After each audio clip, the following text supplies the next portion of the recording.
fights, the biggest matches, and I want to continue to do that. If you look at the last 15 or so years, I've been involved in most of the big fights, except the Pacquiao fights. But and that's what I want to do. I mean, I want to give the fighters the opportunities to make real money, to be in real fights, to promote, to do it first class, to elevate the sport. And you see that with the December 10th card here, but you see it right here. I mean, they suggested to me that I do the press conference from the Radisson Hotel, and I said, no, I don't do press conferences from the Radisson Hotel. I do whatever I do first class. You need to think big, get big, and you need to reach for the stars. You're not always going to reach them, but sometimes you do. And that's what I want to do. I want to give, I want to empower the fighters and make them big stars. That's what my company, Ringstar, is all about. Okay, now the elephant in the room, obviously. Oscar De La Hoya has a fight December 17th. You have a fight December 10th. What is your relationship with Oscar De La Hoya now? Might as well answer it now because you're going to get asked. There's no white elephant or whatever you want to call it in the room. So, you know, I've been for so long there with the Golden Boy. I spent a lot of time there. I started Golden Boy with Oscar, helped build it up. And you know, I've made many great memories. I mean, you can't just erase them. All the great fights we've done together.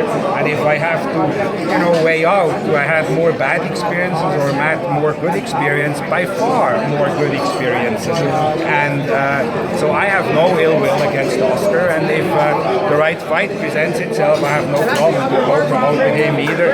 I wish him and his team at Golden Boy and his family all the best. And I'm not just saying that, by the way, to be politically correct, because I think you guys who know me, you know that I don't say stuff which is politically correct. I think that's why you media guys always like my quotes, you know, because I don't mind talking shit, but I really mean it. I really mean it. I really wish him the best, and I have no ill will.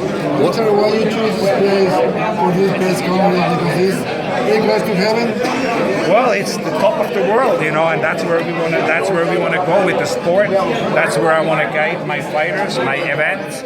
It's first class.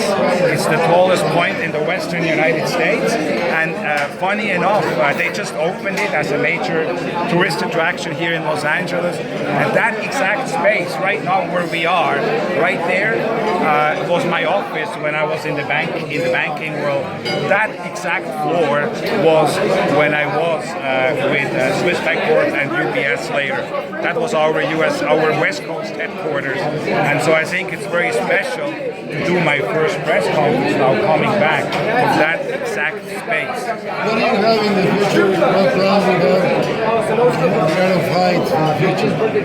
Well, you know, I want to empower the fighters. I want to put together great events. I mean, I was just looking at my office and I see all these posters from the great events, whether it was, you know, Pacquiao and Hatton, or Hatton and Mayweather, or the Canelo fights, or fights with Juan Manuel Marquez, or with Sugar Mosley, or with Pinky Wright, or with Bernard Hopkins, or with all of those guys. That's what I want to do again. And if you think about all the names I just mentioned, these were all names which were sort of like household names. And if you go today out on the street and you ask people, what boxers do you know? They're going to have a tough time naming five. And so I want to expose the fighters. I want to incorporate them in advertising campaigns with the sponsors and activate and really help elevate the sport and elevate the fighters. And I'm very passionate about that. If you were promoting Canelo, would you wait for Triple G, or when would you have Canelo fight Triple G? I would do it in May, Cinco de Mayo weekend. That's what I would do. Canelo is ready. I mean, I was involved with Canelo from the first fight he came to the United States. He's a terrific fighter. And he's ready. And I know Canelo wants that fight. Go and do it. Give it to him. The guy is ready. I mean, when he came to me and he said he wants to fight Mayweather, or he wanted to fight Austin Trout, I didn't like it. I thought, like, it's too early. It's, you know, you don't have to go and fight these kind of guys. But you know what? He was insisting.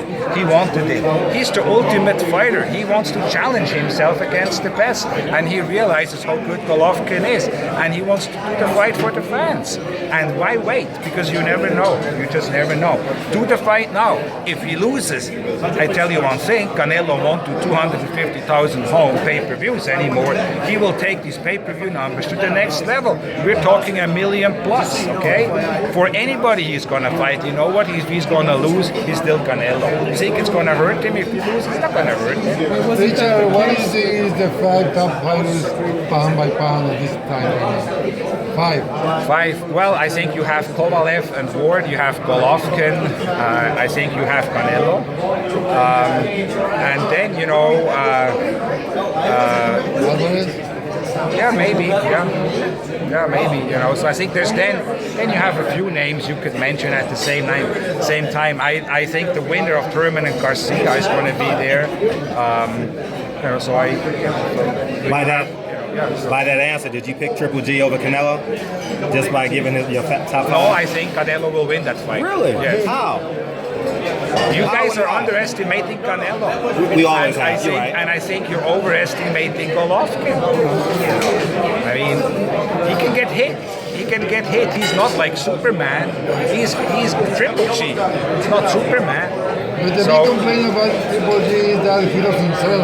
What do you think about that? He what? He doesn't sell tickets, pay-per-view. Well, I mean, it takes two to tango. I mean, Canelo's last pay-per-view wasn't exactly a success either.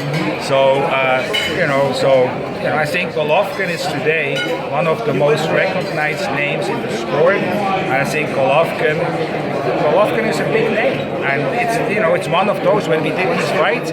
You put 1 and 1 together, and whether one is a little bit bigger or the other one a little bit smaller or whatever, it doesn't really matter. The fact is 1 plus 1 doesn't equal 2, it equals 3 or 4 or 5, or in this case, it equals well over 1 million homes in pay-per-view. Richard, what do you think the problem is? Does Triple G win a bigger share? Well, yes, I do think, not a bigger share. I think it has to be a split where, where you take into consideration Golovkin's value and not just a flat fee. And so I think there should be an upside participation. But truth be told, Canelo is the bigger name and is the bigger star. I mean, it's not about who is better or who is perceived to be better. It's about who is the bigger star. And Canelo is the bigger star. So does he deserve the lion's share? Absolutely. But you need to treat the opponent fair as well and give him some upside. Maybe after a certain number of homes or whatever. Richard, you said earlier, would you have already made that fight with Canelo Golovkin, or do you agree with the way they've taken right now? I would have made it already. Why? Why wait? Why wait? Why? Tell me why. What do you think Oscar is waiting? I don't know. Why? If Canelo loses, he's still Canelo. You don't lose anything. But if Canelo wins, you know what that means? What's the last It means that Canelo won't do 300 or 250,000 homes on pay-per-view anymore. It means that we're doing for every single fight going forward 1 million plus. What's the last conversation you've had with Oscar? The day I gave him my resignation. That's actually, I think we spoke once after doing that whole legal thing, but other than that, not really. But as I said, I mean, I look at him as like my little brother, and I think you guys can see that I'm still very passionate about what's going on over there at Golden Boy. And I mean, I wish him the best. I wish him, that they put together great fights, and I've known these people there for so long. This is not like, I'm going to come back and kick their ass. No. But you want to be the best, though. Well, yeah, I want to be the best. Okay. I want to be the best, but Okay. I gotta ask him. I gotta ask Rich. I always strive to be one. You've been one of the best for a long time, Rich. I'm not coming back to do like ballroom fights. You've always had a great relationship with Floyd Mayweather. Can you be the one, Richard, to make him come back or put the right opponent in front of him? Because a lot of people have been talking and nothing's happened. Floyd is one of the most amazing human beings I have ever met, honestly. I mean, he's just a loyal guy, a great guy. I think he's doing fantastic with Mayweather Promotions. And So, but he seems to be very adamant about that he's not ready to fight. But you never know. You know, you never know. And I think the more time passes, people are starting to realize, even those who didn't like him, hey, be honest, we all miss him a little bit. Some miss him more than others. But I think what we are all realizing how great Mayweather was for the sport of boxing. He really brought the general market to the sport. And that is a little bit missing. I know. And that's why we need Mayweather back. Would you advise him to come back, Richard? Or would you I would love for him to be back, but I'm at the same time respectful of it's his life, it's his body, and he knows best, you know, what's best for him. And so whatever his decision, I'm always going to be 100% behind Mayweather, and Mayweather will always be one of my closest friends. What guarantee? Would Canelo chairs, we're gonna get started. Yeah, exactly. He would already know who won. How much money gets Floyd back in the ring? How much money gets Floyd back in the ring, Rich? How much money would it take to get Floyd back? A lot. Thanks, Richard. I'm gonna go. I know.